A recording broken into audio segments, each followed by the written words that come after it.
Bom dia a todos, salve Maria. Vamos continuar com nossa leitura. A mulher, sua missão, segundo a natureza e a graça. Capítulo de hoje: a posição da mulher diante das questões do nosso tempo, a profissão. Passemos então ao posicionamento da mulher diante da profissão, em sentido estrito, deixando a vocação natural da mulher de lado, quando de fato deveríamos incluí-la.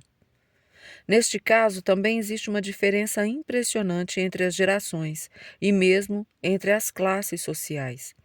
Desde que ela existe, faz mais ou menos 100 anos, é comum na quarta classe que a mulher tenha que trabalhar fora de casa, nas respectivas classes. Isso já acontecia no fundo desde os tempos mais remotos. As necessidades da vida a obrigavam a trabalhar no campo, na fábrica ou em casa de outra família. Essa atividade economicamente ativa é aceita como um mal necessário, sem muita reflexão ou resistências. Nas classes média e alta, a atividade profissional da mulher, com exceção de bem poucas ocupações, era considerada algo inaceitável, inconveniente, desde a época da Reforma, que, negando o ideal da virgindade, acabou restringindo a atuação da mulher no seio da família, até poucas décadas passadas. As mudanças das condições econômicas que deixaram sem ocupação muita mão de obra feminina nos trabalhos domésticos, bem como a valorização da personalidade individual, nas escolas filosóficas da segunda metade do século XIX e nesta época, levaram às lutas pioneiras do feminismo por maiores chances de formação de trabalho, para criar espaço para a grande variedade de dons e forças. A maioria das moças que hoje fazem vestibular e ingressam no curso superior nem sabe quantos comícios, manifestos, petições ao Congresso, ao governo foram necessários até que em 1901 as universidades se abrissem finalmente, também para as mulheres. Para aquelas que hoje têm entre 40 e 60 anos, e em medida maior para as profissionais mais idosas, a profissão é geralmente algo conquistado, tanto na família quanto na vida pública. Tenham elas encontrado nela a satisfação ou tenham ficado insatisfeitas sobre alguns aspectos. Em todo caso, sentem-se interiormente identificadas com ela. Hoje, a situação é diferente. Em todas as camadas sociais, existe hoje, para as moças e, em geral, também para as mulheres, a necessidade econômica de exercerem uma atividade remunerada.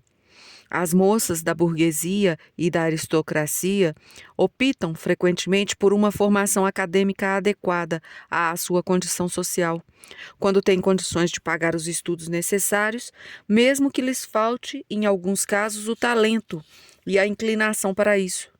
Fica claro que, em tais casos, geralmente não se pode falar em satisfação profissional.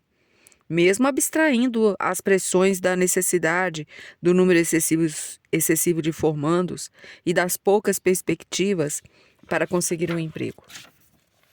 Mas existem ainda outros motivos que provocaram a atual crise do movimento feminista e da vida profissional da mulher. Inicialmente, os adversários insistiam em manter as mulheres afastadas de qualquer atividade profissional fora de casa, negando-lhes qualquer aptidão para a formação e o trabalho profissional masculinos.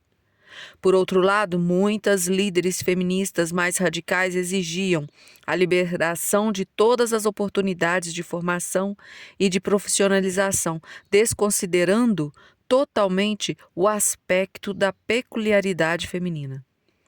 Relendo hoje folhetos escritos 30 anos atrás, ficamos às vezes espantados com a falta de objetividade e até com a ingenuidade dos argumentos. A revolução trouxe a realização de quase todas as exigências radicais, mas sem que houvesse antes uma preparação suficiente. A experiência mostrou, então, as dificuldades, em vez de brotar também resultados positivos. Muita índole feminina entrou em conflito com a profissão, de modo que se pode explicar também, por esse lado, um certo fastio profissional.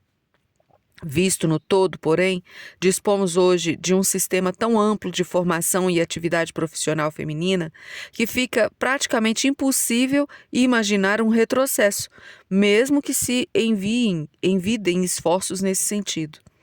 É necessário que estejamos conscientes de que nos encontramos no começo de uma grande revolução cultural, que estamos passando pelas doenças infantis e que ainda falta realizar um trabalho essencial e básico que é necessário para voltar à natureza do homem e da mulher, para podermos preparar uma formação e distribuição profissional que corresponda à índole de cada um, de modo que alcancemos aos poucos uma inserção natural dos sexos no corpo social.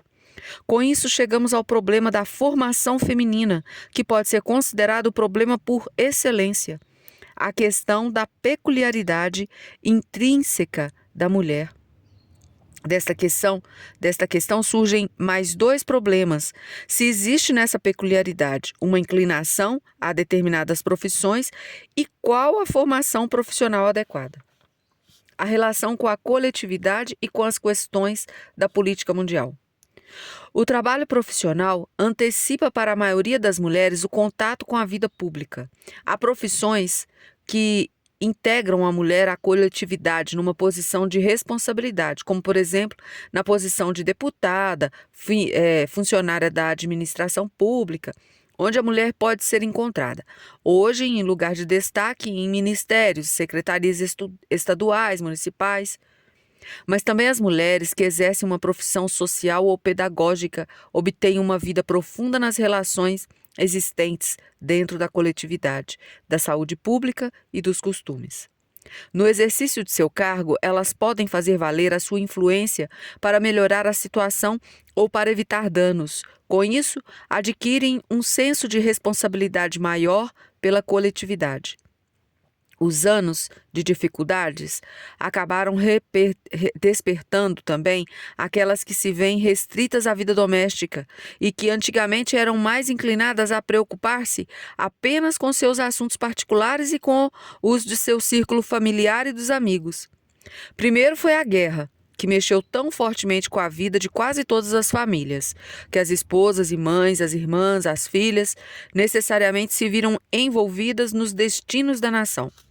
Mesmo que nos anos que se seguiram aos tempos da guerra e da inflação tenha se alastrado novamente uma certa atitude de despreocupação e de desinteresse egoísta pelos acontecimentos da esfera pública, ela se viu rapidamente interrompida pela crise econômica mais recente, com suas consequências cada vez mais amplas e profundas. Hoje, dificilmente encontramos pessoas na Alemanha que não tenham experimentado na própria vida as relações causais que existem entre a vida profissional, a renda, a economia doméstica, o modo de vida, o sustento de cada um das famílias, a economia de todo o país, a situação interna e externa da nação.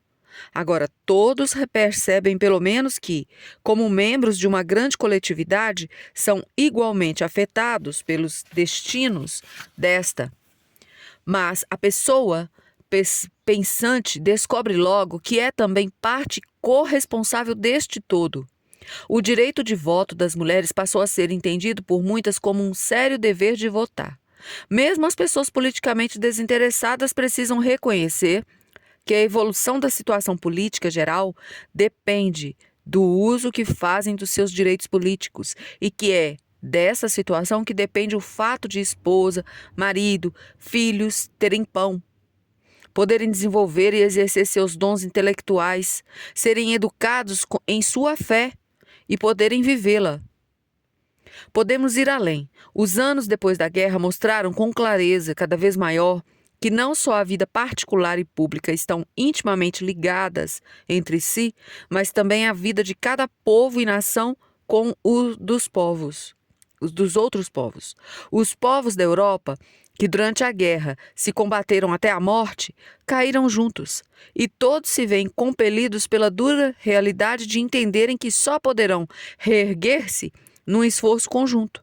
Ninguém pode afirmar com certeza que os esforços por uma política de entendimento conseguirão vencer, pouco a pouco, as resistências das fortes correntes contrárias. Mas é óbvio que se trata de uma questão que muito diz respeito às mulheres. Se a vocação da mulher consiste em proteger a vida e manter unida a família, então ela não pode ficar indiferente às formas de vidas assumidas por povos e nações, uma vez que é delas que dependem o bem-estar das famílias e o futuro da juventude. A Grande Petição Internacional das Mulheres, de dia 6 de fevereiro de 1932, em Genebra, mostrou que muitas mulheres se identificam hoje com as causas da paz e do entendimento entre os povos. Assim, o âmbito de ação das mulheres se ampliou, em poucas décadas, do lar para o mundo. Isto significa que, em relação à formação das moças, se deve exigir uma preparação adequada para a tomada de posição frente às questões da vida pública. Mas surge também a pergunta se esse envolvimento pela profissão, pela vida pública, não põe em perigo a sua posição na família, se é desejável e possível adiantar-se a este risco por meio de uma formação adequada das moças. E a próxima leitura, nós continuaremos entre esse assunto do posicionamento diante das questões da eternidade. A todos os senhores, obrigado pela paciência. Salve Maria!